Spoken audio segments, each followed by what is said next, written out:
आणखी एक मोठी बातमी आहे। यवतमाळ वाशिम लोकसभेची मतमोजणी रद्द झाली आहे। तशी माफ करा, लोकसभेची मतमोजणी रद्द करा अशी मागणी केली जाते।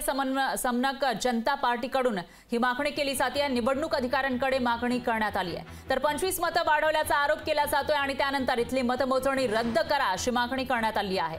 तर मतांमध्ये घोळ झाल्याचाही आरोप इथं करण्यात आला आहे। त्यामुळे आता ही मागणी मान्य होणार का ते बघावं लागेल। यवतमाळ वाशिम लोकसभेची जे मतदान झालेलं होतं त्याच्यामध्ये घोळ झाल्याचा आरोप करण्यात आला आहे आणि त्यानंतर इकडची मतमोजणी रद्द करा अशी मागणी समनक जनता पार्टीने केली आहे। निवडणूक अधिकाऱ्यांकडे 25 मतं वाढवल्याचा आरोप या पार्टीने केला आहे आणि त्या पार्श्वभूमीवर इथं मतांमध्ये घोळ झाल्याने इथली मतमोजणी रद्द करा अशी मागणी करण्यात आली आहे।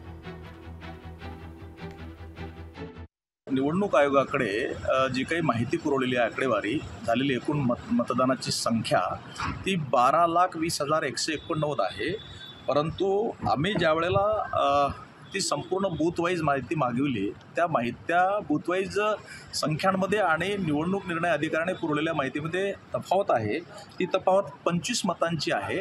20 मतांचा फरक हा राळेगाव विधानसभेमधून आहे आणि 5 मताचा फरक हा वाशिम विधानसभेमधून आहे।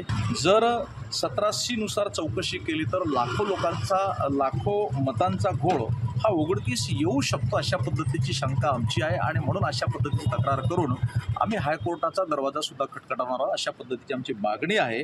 आणि म्हणून जी काही 4 जूनला होणारी मतमोजणी आहे ती मतमोजणी तुर्तास थांबविण्यात यावी। लोकशाही मराठी ऐका, पहा, जागरूक रहा।